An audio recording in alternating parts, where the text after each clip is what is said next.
அனைவருக்கும் வணக்கம். போன வகுப்பில் சொல்லியிருந்தேன் இல்லையா, கட்டுரை எழுதணும் அப்படின்னு. இலக்கண பகுதியில் வந்து இந்த கட்டுரை இருக்குது.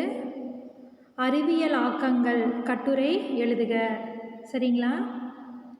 எப்பயும் போல் வந்து கட்டுரை எண், எத்தனை கட்டுரை முடிச்சுட்டு இது எத்தனாவது கட்டுரை அப்படிங்கிறது நீங்கள் போட்டுக்கணும், எண் போட்டுக்கணும். அடுத்தது தேதி, நீங்கள் என்றைக்கு எழுதுறீங்களோ அன்றைக்கி தான் டேட் போட்டுக்கணும். சரிங்களா? இந்த தலைப்பு வந்து எங்கே எழுதணும் அப்படின்னா உங்களுடைய இடது சைடில் எழுதணும். நீங்கள் நோட்டு வச்சு எழுதுறீங்க இல்லையா, கட்டுரை நோட்டு, அதில் வந்து இடது பக்கத்தில் இந்த தலைப்பு வரணும். புரிஞ்சுதா? அடுத்தது பாருங்கள், இடது பக்கத்தில் தலைப்பு மட்டும்தான் எழுதிட்டு அந்த பேஜில் எதுவும் எழுதக்கூடாது.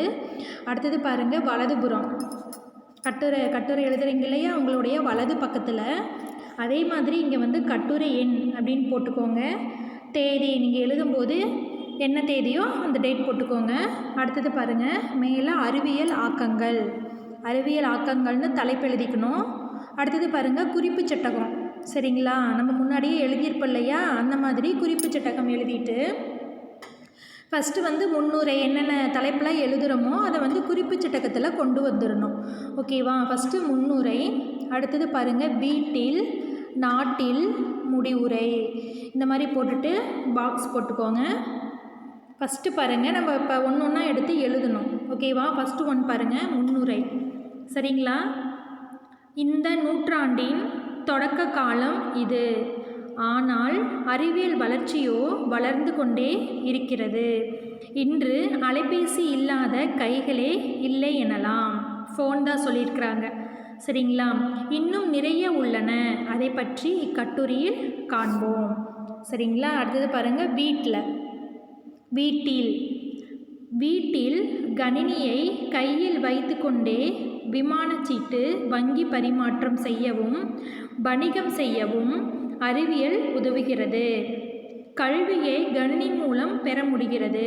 இப்போ எல்லாமே வந்து வீட்டில் இருந்த மாதிரியே நம்ம எல்லா செயலியுமே செய்ய முடியும். போய் தான் வந்து ஒரு திங்ஸை வாங்கணும் அப்படிங்கிறது இல்லை. இப்போ ஆன்லைன் ஷாப்பிங் இருக்குது. செல்லை வச்சுட்டு நம்ம என்ன வேணுமோ நமக்கு பிடிச்ச மாதிரி ஆர்டர் பண்ணால் நம்ம வீடியோ தேடி வந்துடுது இல்லைங்களா, அதுதான் சொல்லியிருக்கிறாங்க.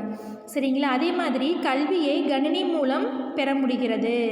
சரிங்களா? நம்ம இப்போ முதல்ல என்ன பண்ணுவாங்க, போய் ஸ்கூலுக்கு போய் படித்தாங்க. இப்போ வந்து என்ன பண்ணுறாங்க அப்படின்னா, வீட்டில் இருந்துக்கிட்டே என்ன பண்ணுறாங்க, படிக்க முடியாதவங்க, இப்போ ஸ்கூலில் போய் ரெகுலராக வந்து படிக்க முடியாதவங்க, ஜாப் போய்கிட்டு இருக்கிறவங்க, அவங்களாம் என்ன பண்ணுறாங்க அப்படின்னா வீட்டில் இருந்துகிட்டே வந்து தொலைதூர கல்வி மூலம் வந்து படிக்கிறாங்க.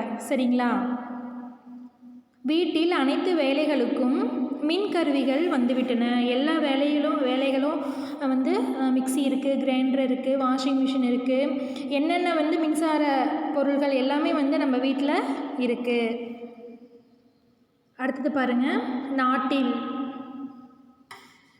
பணத்தால் இல்லாத வணிகம் அறிவியலின் ஆக்கமே ஆகும். உடலை கீறாமலேயே உடலுக்குள் இருக்கும் உறுப்புகளில் சிகிச்சை செய்து வெற்றி பெறும் அளவுக்கு மருத்துவத்துறை வளர்ந்துள்ளது. இப்போ ஆப்ரேஷன் பண்ணணும் அப்படின்னா முதல்ல என்ன பண்ணுவாங்க, ஆரம்ப கட்டத்தில் வந்து ஓப்பன் சர்ஜரி பண்ணுவாங்க.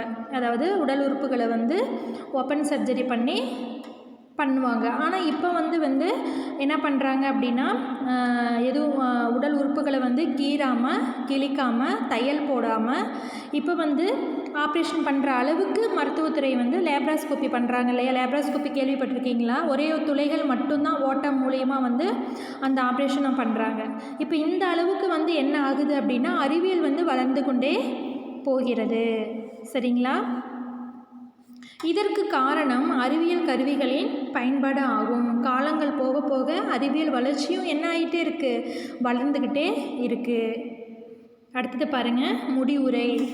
இன்று அறிவியல் கருவி இல்லாமல் எந்த பணியும் இல்லை.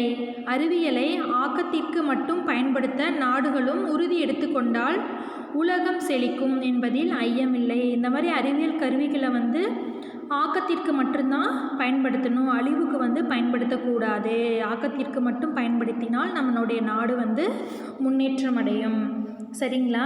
இங்கே பாருங்கள், எனக்கு இந்த பேஜ் வந்து முடிஞ்சால் நீங்கள் வந்து திருப்பி என்ன பண்ணக்கூடாது, திருப்பி வந்து இந்த பேஜை விட்டுடணும். அதாவது வந்து இடது பக்கத்தை விட்டுட்டு வலது பக்கத்தில் தான் முடிவுரை எழுதணும். உங்களுக்கு இடம் பத்துச்சு அப்படின்னா நீங்கள் இதிலே எழுதிக்கலாம். இடம் இல்லை அப்படின்னு அடுத்த பேஜில் எழுதணும் அப்படிங்கிறப்ப ஒரு பேஜை வச்சுட்டு இந்த பேஜில் தான் எழுதணும். ஓகேவா? அவ்வளோதாங்கண்ணா, உங்களுக்கு எளிமையான கட்டுரை தான். ஓகேவா? நீட்டாக இதை நீங்கள் என்ன பண்ணுறீங்க அப்படின்னா உங்களுடைய கட்டுரை ஏடில் எழுதி எனக்கு அனுப்புங்க. முன்னாடி வந்து தலைப்பில் வந்து அறிவியல் ஆக்கங்கள் அப்படின்னு சொல்லிட்டு போட்டுக்கோங்க. ஓகேவா? அவ்வளோதாங்கண்ணே, நம்ம ஃபஸ்ட்டு டைம் புக்கு வந்து கம்ப்ளீட் பண்ணிட்டோம். ஓகேவா? இனிமேட்டுக்கு வந்து செகண்ட் டைம் புக்கு தான். சரிங்களா? நீங்கள் எப்பயும் போல் எனக்கு எழுதி அனுப்புங்க. ஓகேவா? தேங்க்யூ.